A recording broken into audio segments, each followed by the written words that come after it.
Well, good evening, everybody, or good morning, or whenever you're listening to this. I'm recording it in the evening time. So, anyway, had a wonderful day, beautiful evening out here with a cool breeze blowing, and got into 80s today. So it's been a nice change of weather here.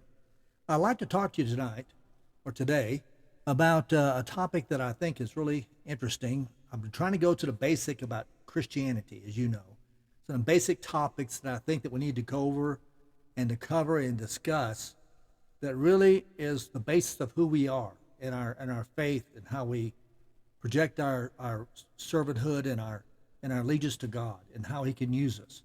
So I want to go over those kind of things that we talk about. That means a lot in regard to our foundational aspect of our faith. Well, I want to talk about something today about conscience. And the title of it is That Which Takes Up Most of Our Insides. And there's a story behind that title, and I want to tell you that story. I was reading recently, again, Huckleberry Finn. It's one of my favorites as a boy, and I thought I'd read it again because it's a quick read, but it has such amusing things that Mark Twain really came off with. But if you remember, there's a part in the story of Mark Twain, in Huckleberry Finn, if you'll project over into your reading of it last time, that there were these two scoundrels. And the two scoundrels really lied and cheated Huckleberry Finn and Jim, his friend. And they led him on into this town, and the two men had Huckleberry help them out and played as if they were the two lost uncles to these young girls who had lost their parents, and they were trying to get their money. So they played like they were the lost uncles, and Huckleberry Finn had to play along. Well, anyway, it culminated in the story. If you read it, it culminated where they were found out. And Huckleberry Finn, the scene is Huckleberry Finn is watching them as they are tarred and feathered by the villagers there who tried to steal and to cheat these young girls who belonged to their town out of their fortune. And they were really angry. So this is how they treated those people. So the Duke and Dauphin was his name, got tarred and feathered. So they were getting their justice back of what they had done. And so they had exploited and ridiculed, they had mocked Huck Finn and everything he stood for. But instead of feeling good about it, as Huckleberry Finn is watching this going on, his conscience starts to bother him. Mark Twain, who was a student of conscience in the 19th century American life, put these thoughts into Huck Finn's head. And I'm going to quote you from the book. This is what Huck Finn is thinking as he's watching this episode. I knowed it was the king and the duke, though that was all over tar and feathers, and didn't look like nothing in the world that was human. Just looked like a couple of monstrous big soldier plumes. Well, it made me sick to see it, and I was sorry for them, poor pitiful rascals. It seemed like I couldn't ever feel any hardness against them any more in the world. It was a dreadful thing to see. Human beings can be awful cruel to one another. So we poked along back home, and I weren't feeling so brash as I was before, but kind of ornery and humble and to blame somehow, though I hadn't done nothing. But that's always the way. It don't make no difference whether you do right or wrong. A person's conscience ain't got no sense and just goes for him anyway. If I had a yeller dog that didn't know no more than a person's conscience does, I would poison it. It takes up more room than all the rest of a person's insides, and yet ain't no good.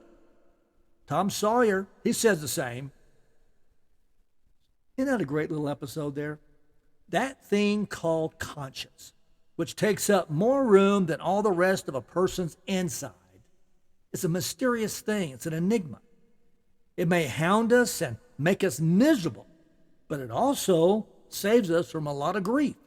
You might call it kind of an inner braking mechanism in our life that indicates right from wrong. It makes us hesitate. It makes us relook it. And this is the sacred core of personality and the very center of integrity in our life. Conscience may build up the scar tissue of guilt, but it also builds up the beauties of rightness, whereby we can identify ourselves on the side of God and at the very center of the moral universe. What is your conscience? Where does it come from? What does it do? Can it be trusted? Many people see the conscience as a fun killer, a nagging, irritating voice that keeps them from having any kind of fun. We've all been on that road. It's like having your mother eyes on you and hearing her say quietly in your ear, "Now, Ray, don't you do that. You know it's wrong. I taught you better than that." I can hear her voice now. Can't you hear your mother's? Did you know, this is interesting, that ever since 1811, when someone had defrauded the government, anonymously sent $5 to Washington, D.C., well, the U.S. Treasury had operated a conscience fund, and it starting in 1811. And since that time, and it's still going on today, almost $3.5 million had been received from some guilt-ridden persons that have sent money back because they knew that it was not right. So there is even a conscience fund in the government. Now, I found some quotes I thought were just really cute that I want to quote you real fast about conscience. Why don't politicians listen to their conscience? Because they don't like taking advice from complete strangers. Zap. Well, here's another one, and just one more. I have perfectly clean conscience because I've never used it. Boy, that's a zap. You know, it can speak up at the most inopportune times, our conscience. It upsets our plans before they even get started. It prevents us from sleeping sometimes. We toss and turn. And sometimes, years after the event, the conscience brings it back up again, especially when we see something that reminds us of it, or that we're just lying there at night and we start reminiscing about things, and boom, here it comes back. Most people would like to just find a way to get rid of that nasty little bother. I remember a man who was consulting a doctor, and he said, "Well, doctor, I've been misbehaving, and my conscience is troubling me," he complained. "Well," said the doctor, "and you want something that will strengthen your conscience and your willpower?" "Well, no," said the fella. "I was thinking of something that would weaken my conscience." Well, I think that medicine would probably be the most famous one in the whole world, I think. You know, the Bible has a lot to say about conscience. The conscience prowls through the conscious and the subconscious mind and brings things to light. It reveals things. Some are good and some are bad. It can convict or it can convince. So what is conscience? The scripture says that it is God's moral law that is written on the hearts of man. Now, our scripture verse is from Romans chapter 2, 14 and 15. Let me read it to you.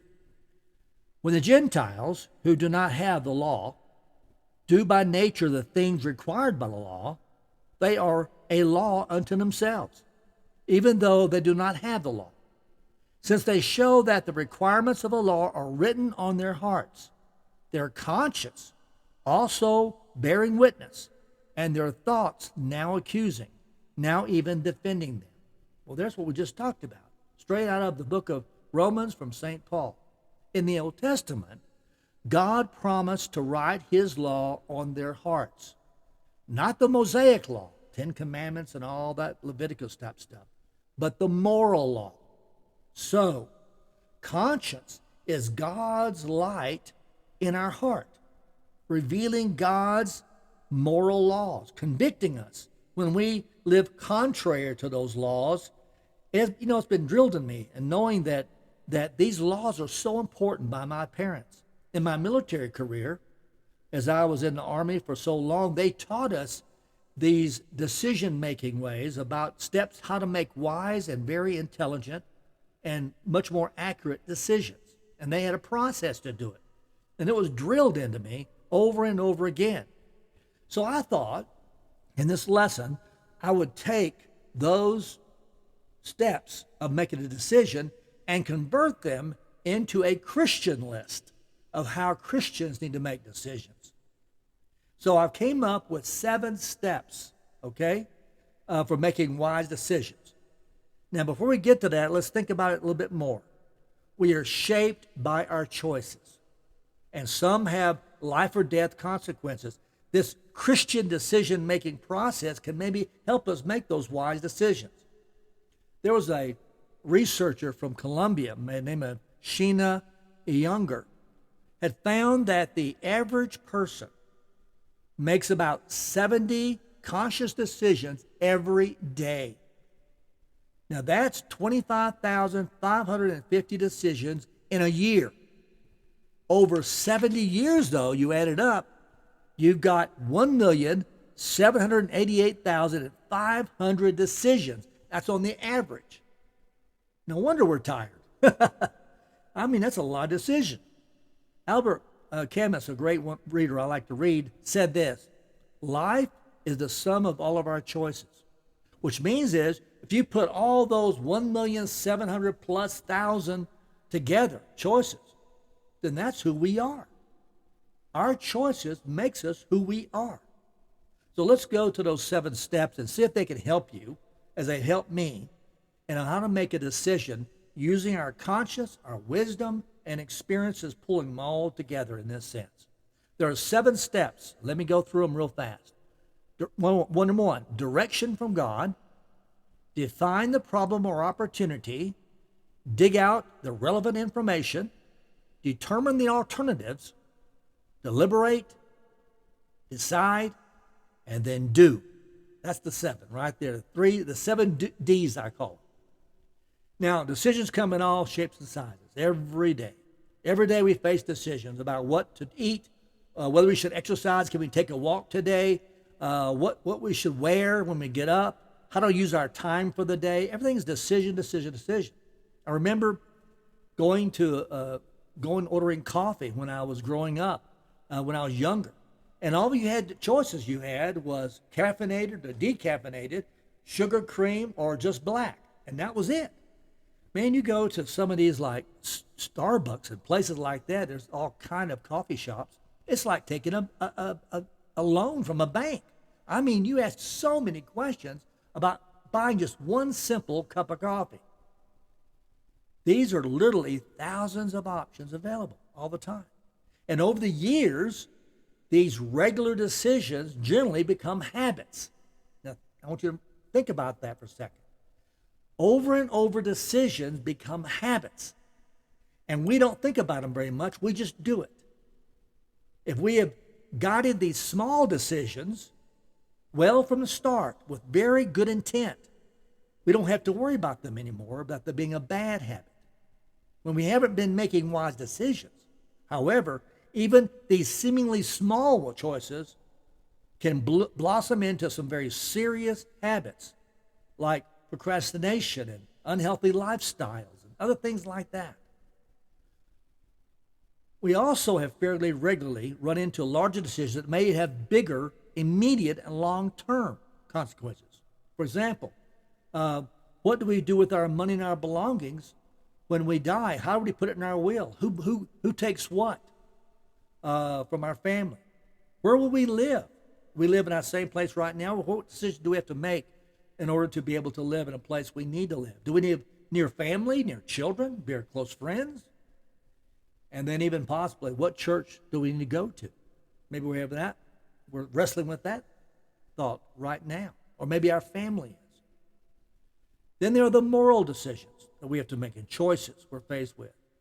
Are we going to cheat on our income tax this year? Will we speak up when we see wrongs being done by someone at the store or something like that? Do we return money mistakenly given to us? Maybe they give us too much change back after we spend something. Or maybe we get a check in the mail that didn't really belong to us. So how will we deal with the issues that involve ethical decision-making? And how do we get that God-given conscience activated to do the right thing? Well, I'll give an example. Again, there's a guy by the name of Sergeant Ray Bars. He lives in Utah, and he's a police department policeman. And one day he opened his wallet, and he noticed that his driver's license had expired. Well, embarrassed at having caught himself red-handed, he had no alternative. He calmly and deliberately pulled out his ticket book and he wrote himself a citation.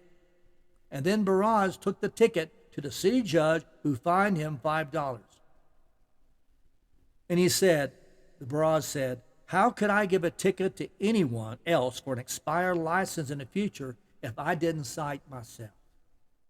There's the conscience. There it is. Whatever type of decision we face, there are biblical principles that can help us make better decisions. When a Christian, for example, recognizes a bad habit or faces a moral choice, he or she can apply God's command to always choose his way. Now, Deuteronomy chapter 30 says this, "I call heaven and earth as witnesses today against you, that I have set before you life and death, blessings and curses. Therefore choose life, that both you and your descendants may live, that you may love the Lord your God, that you may obey his voice, and that you may cling to him." So let me share an ethical situation that I had early on in my military chaplain life, and we'll get to those 7 steps in just a second. But this was a very big dilemma for me, and I want to share it with you. A young soldier came to see me in my office one day for counseling. I shut the door because it's confidential. He wanted to share some stuff. And I was stationed in Germany, so we were in Germany at the time. Well, in our conversation, he shared that he discovered that his wife, who lived in the United States, was unfaithful to him. And he was furious. And he was deeply hurt. And he stated that he just wanted to go and kill her. In anger, I could hear that. We talked ways to deal with his anger and his hurt and things like this, and possibly how maybe his marriage could be saved, all these things like that. And he thanked me. And he said, "I'll promise I'll come by and see you tomorrow." Well, the next day, he didn't show up all day long, and then I called the unit and found out that he had gone AWOL. Well, I knew right away where he was going. He was going to see his and encounter his wife. And hopefully, not in a bad way, but possibly in a very tragic way. So what do? What was my choices there? What he told me was in total confidence. And that was privileged communication, it was confessional. So I could not go to the command and say, "I know where he went. You can go get him, go arrest him." I couldn't say that. I couldn't contact him. I had no way of doing that at the time. There weren't even cell phones in that day and age, wherever it may be. But before I get to how I solved that in my decision making, using these 7 steps, let's go and look at these 7 steps. And maybe we can see where the Christian decision making can help us. Now, let me just point something out to you real quickly here. Possibly, this may not apply to you in a direct way, in some way. Maybe you say, "Oh, I've got it. I know what to do," whatever it may be. But you have family members, you have friends who are trying to wrestle with things and what to do. And this might be a great outline to help them make that decision. So let's go to number 1, direction from God. Now, as Christians, our overall direction in life is determined by our commitment to God. And we got to remember to ask him to direct our lives. Proverbs says, "Trust in the Lord with all your heart and lean not in your own understanding. In all your ways acknowledge him, and he shall direct your paths." That's pretty obvious and pretty blunt. So how does God direct us? Through the wisdom he gives us in the Bible and through wise biblical counsel from his servants. That's where he would get it from. But you say, "Well, Ray, I already do that. I already pray to God to help me out." But my question to you in a challenging sort of way, but do you do it every day, consulting God in every decision that you have to do that day, saying, "God, guide me"? Is it a habit that you have every day? We should pray for God's guidance and study the Bible to see what he says about the decisions that we are facing. Everything we face, there is an answer within prayer with God and God's word. Many helpful principles are presented in the book of Proverbs, for example. It's a book designed to teach us prudence and understanding and the wisdom to make good decisions. It all starts with understanding how much greater God is than anything that we can encounter. And that is called reverence for God. And the reverence for God, you have a fear of God due to that reverence. So as we study the Bible, we should act on what we learn. We should disregard any choices that we discover that would compromise God's laws. That is the number one rule. And sometimes it's simple matter to know what decision to make, simply because only our one choice would allow us to obey God. If we know that choice is obeying God, we don't have to wrestle with it. It's a done deal. But most of our decisions are not that clear cut. Sometimes there are several good choices, and sometimes none of the choices are morally wrong, really. The following biblical decision-making steps that we talked about can help us make wise decisions in these cases. For example, there's a funny story about an examination paper, and the professor required his students to sign a form stating that they have received no outside assistance. Well, unsure of whether he should sign the form, a student stated that he had prayed for assistance from God. Well, the professor took the paper and carefully studied the answer script. And then he said, you can sign with a clear conscience. God did not help you here. Like some of the tests I've taken. Do you need for a change but wonder what to do? Do you see that need? Seek God. Number 2 step, define the problem of opportunity. You know, sometimes we get so emotional about things, and we're not sure. We have so many things coming at us. Maybe choices are clouding and overlapping one another, and we're not sure what to do. So when our problem seems fuzzy, it can be very difficult to come to a solid solution to it. Sometimes it's helpful just to look at the problem from many angles to really define what is the problem I'm looking at and not cloud other things in it or complicate it. What caused the problem to erupt at this time and in this way is the question. Who is affected by it? If other people are involved in causing the problem, why are they involved? And what do they get out of it if we try to solve it? If your decision is an opportunity, what exactly do you get by choosing it? If you choose to do it this certain way, what do you lose if you don't choose to do it that way? That's that problem definition we're talking about. Number 3 step, dig out the relevant information. Many search tools are available on the internet. We have in this information age and can help us explore from the library of the internet. So look for reputable sources with relevant expertise. Be sure to put all the information you gather through the filters of fact-finding and biblical truth. So God is giving us wisdom all around us. We have a problem we're trying to solve. We're trying to find about financial issues, relationship issues, where maybe there's lots of opinions out there, and some very good ones, and some very bad ones too. Look through the lens of the Bible. Look through the lens of God's will. And all of a sudden, it will be clarifying, much stronger. So the Bible says in Proverbs, once again, where there is no counsel, the people fall. But in the multitude of counselors, there is safety. So we're talking about looking for other people around you, a pastor, a close friend, someone that's a spiritual giant and strong, or experience the same question or the same issues. And we seek their counsel. How did you do it? What are some things that I can think about that possibly your experience tells me about? So we're supposed to seek out other people that God gives us as wise counsel. With all the facts in hand, you can begin brainstorming various options that could solve the problem and the best deal, an opportunity to please God. Let's go to number 4. Determine the alternatives.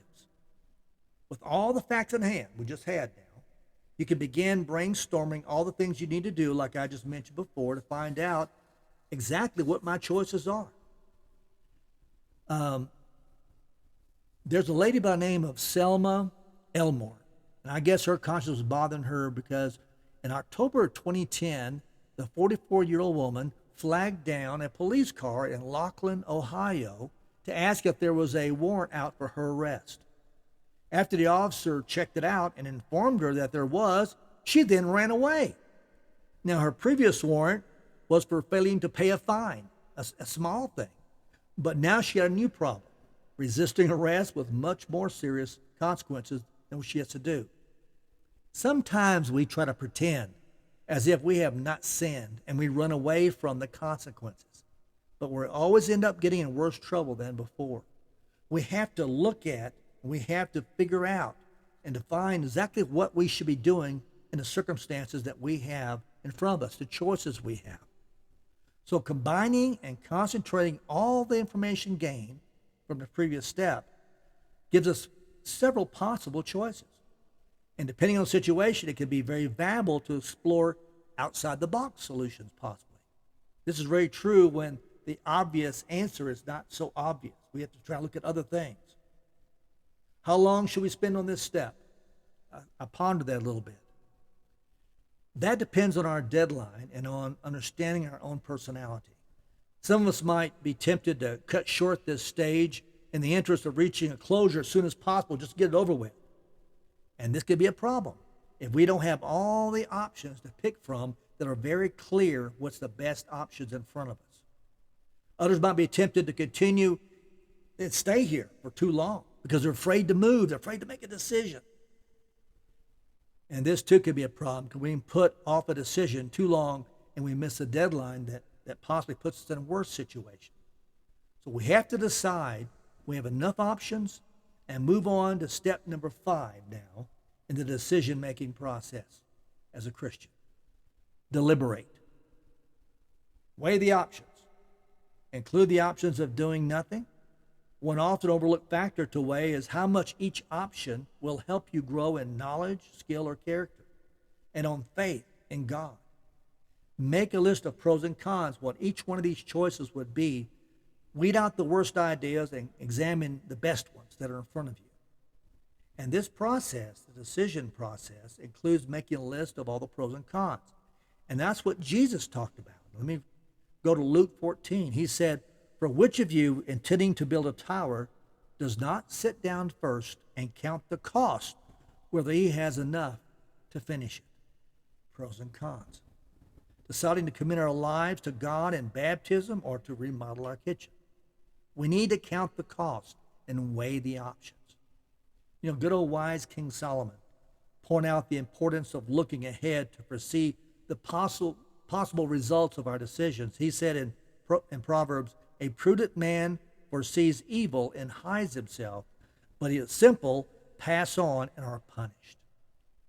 This process of deliberating, thinking it through, and by the way, deliberating through prayer, wisdom, experiences, all the things that we've done, these first other 4 steps to lay in front of us exactly what we need to do, will prepare us for the next step. And that is the ultimate step. Decide.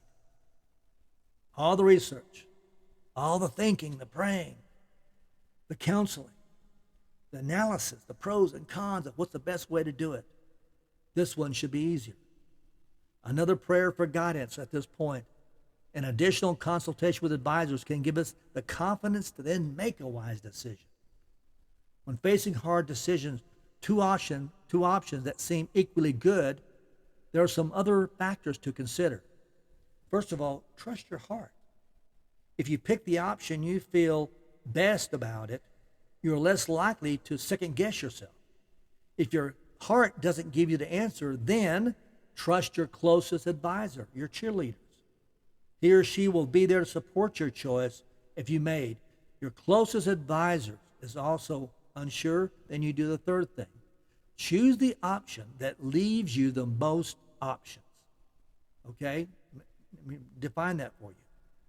If you're not sure, don't burn bridges behind you. Though it's good to be committed to your decision, so don't sabotage yourself, though. There'll be times when it's okay to re-examine your decision at some point. So, back to point. Choose the option that leaves you most options, meaning that there's other possible alternatives to it that's there. That's the best choice, but I could also, if something happens, I could do this, or it may be. And then the last step, number 7, do. Take action. You've decided now, Don't dilly-dally around. Implement your decision decisively with confidence in God and confidence in your experience, confidence in your wisdom, confidence in all your thought processes and your dialogue with God's pointing the way for you. Don't just sit back and let him tell you, because you may never hear that voice. He's telling you through these thought processes. If you have followed these steps carefully and put the decision into practice diligently, we're likely to have a very happy result. God gives this encouragement to those who seek his will and follow his way. He says in Hebrews, I will never leave you or forsake you. So we may boldly say, the Lord is my helper. I will not fear. What can man do to me? I love Hebrews 13, 5 and 6. One of my favorite verses in the Bible. What can man do to me? If I'm in God's will, if I'm in God's hand, and I'm doing the best I can with everything he's given me in consultation with him, then I am doing the right thing. We make decisions to follow God's way and his law. We don't have to look back. But with physical decision that isn't a matter of right and wrong, it's not bad to reassess the choice when necessary and readjust the course. But we do it with the will of God in front of us. Doing so can be a wise decision also. So let me share, back to the story of me in the Army, of my ethical decision about the soldier who went AWOL. What was the right answer? The dilemma. Well, I used these steps, somewhat informally, but I used the steps. I just shared, allowing God's voice of my conscience guide me and my wisdom. I knew I couldn't tell what the soldier said in counseling, so I called the police department of the town where his wife was, because he had shared that with me. And I told them that I cannot share with you why I know this, but it's in confidentiality, but that I was fairly certain that her life was in danger. Well, guess what? The police patrolled her house, and 2 nights later, they found this husband, my AWOL soldier, outside her house with a shotgun. They arrested him without any difficulty. He gave up easily. Later on, I called the police department and asked if I would be allowed to talk to him since I was his chaplain, and they said, of course you can. And I was thinking that he'll be so furious with me and angry that I betrayed him possibly. But instead, he thanked me for helping him to not do what he had planned to do in anger. Basically, he said, Chaplain, you saved my life. So there's your story of how I got into that situation.